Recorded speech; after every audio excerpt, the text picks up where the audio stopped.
Have you ever said to yourself, this is too good to be true? It could be about something physical, spiritually, mentally, and you've thought, this is too good to be true. What's the catch? We're going to talk about that today. And I'm going to tell you about a story that changed a lot of how we see things. Welcome to the Black Man Black Health Podcast. I'm your host, Drew Cost, and today we're talking about counterfeits. Now, usually when we hear about counterfeits, it's about money, but it happens in relationships, it happens in business deals, it happens in a lot of ways. And I want to tell you a story when my wife and I went on our honeymoon. So my wife and I we got married and we had a cruise booked, which the cruise was really cool. And I think it was because we had a chance to get away, just be. We didn't have to do a lot of. We didn't do any work. Just have to go there and enjoy ourselves. And on the cruise, we went to Bahamas, and as we got on the ship, we, of course, you get, like, cruise type food, so it's not it's not the greatest food, but we're grateful for what we have, and, we go through the first day, and we're like, "Okay, that looks good, let's get that," and we're like, it's not that great." So throughout the trip, like, like, it's not gonna be, like, the greatest food, so when you have a chance to go to an excursion, you can try food where that's at. And we had some good food there. We had a burger that was like this big. It was so good and fresh. Now, with that being said, we got to the last day of the cruise and we're thinking, Yeah. excuse me, we got to the last day of the cruise and we were like, okay, it's gonna be probably regular food and things like that. But when we looked, they had a spread that looked like this spread was from like Hell's Kitchen or like Hollywood or something. It was amazing, amazing. Uh Cakes. I'm a big dessert guy. I like desserts and snacks. Cakes, uh pies, like the steak, everything looked so good. So good. And we're like, "Oh my gosh, we use this term." They saved the best for last. We use the term, and that term actually comes from like the Bible when Jesus turns water into wine, and the host says, the guest says, "Oh my gosh, you saved the best wine for last." So we're looking, and I'm like, "All right, cool." Maybe all these days they were leading us on to this one day. So I see Oreo cake, I see like strawberry cake, and I'm like, I'm about to get the Oreo cake. So I get my piece. Jamaica, my wife gets her piece, and I bite my piece, and I'm like, it's not really hitting. So I'm like, try yours, hun.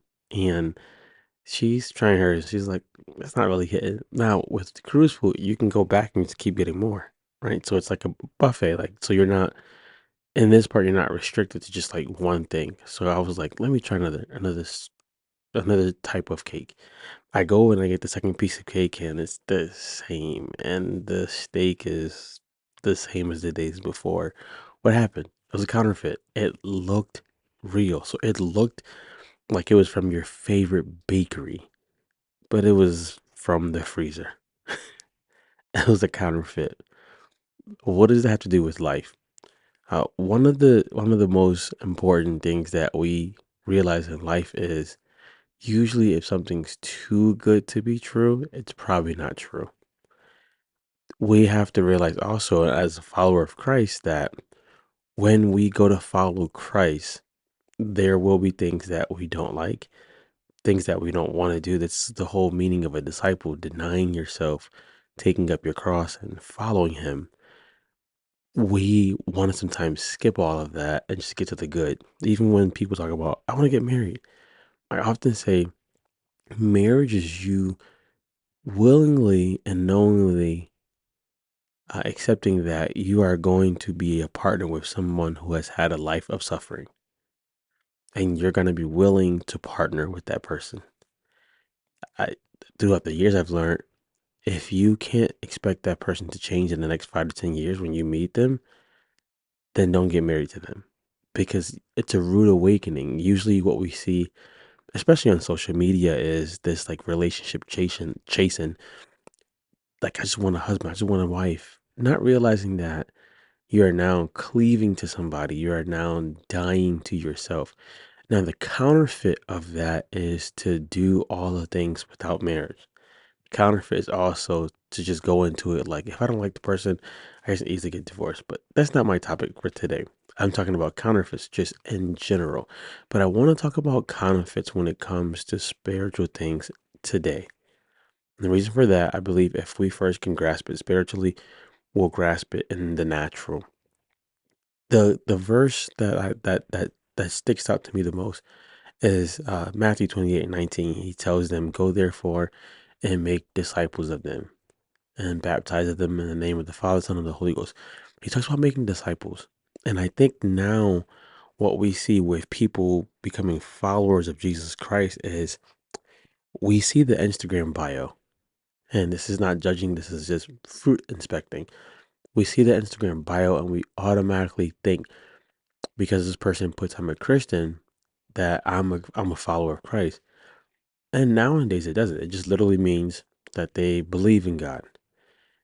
We want to be in a place where we are followers of God. The word disciples in Hebrew means Talmud, which means a student of a rabbi, following that teacher's teachings.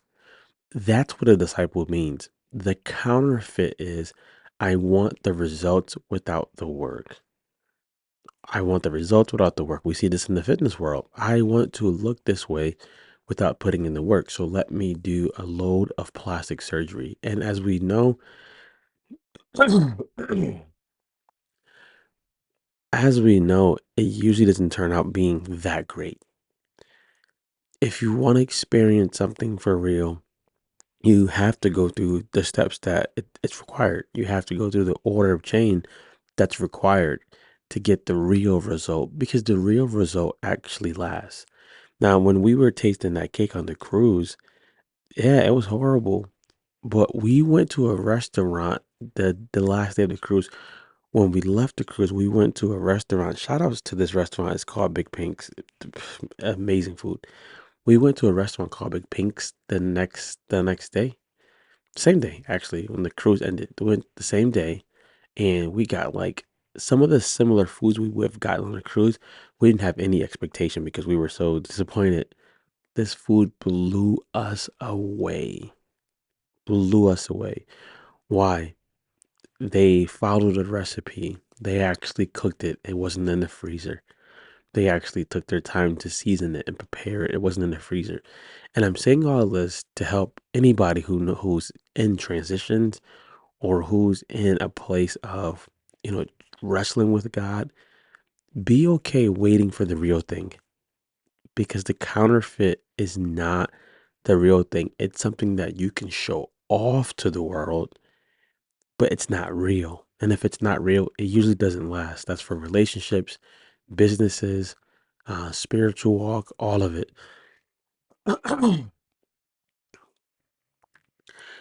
I've seen this famous guy. He said it before, so we're not ratting him out. When celebrities wear fake jewelry, I don't think they need to wear real jewelry if they don't want to. But celebrities who wear fake jewelry, and Chad Ochocinco Johnson made a statement that he gets his jewelry from Amazon and from Claire's.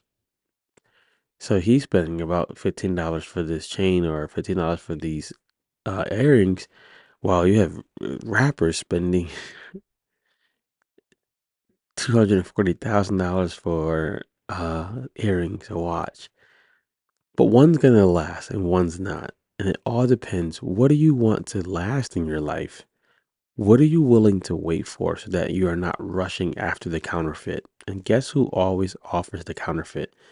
The devil, the enemy, always offers the counterfeit so big, so beautiful that you're almost willing to be like, I know this isn't real, but I'm just gonna go for it anyway. I've seen this happen so many times in my life where you want something so bad that you're willing to get the fake version of it. And this is spiritually I'm talking about.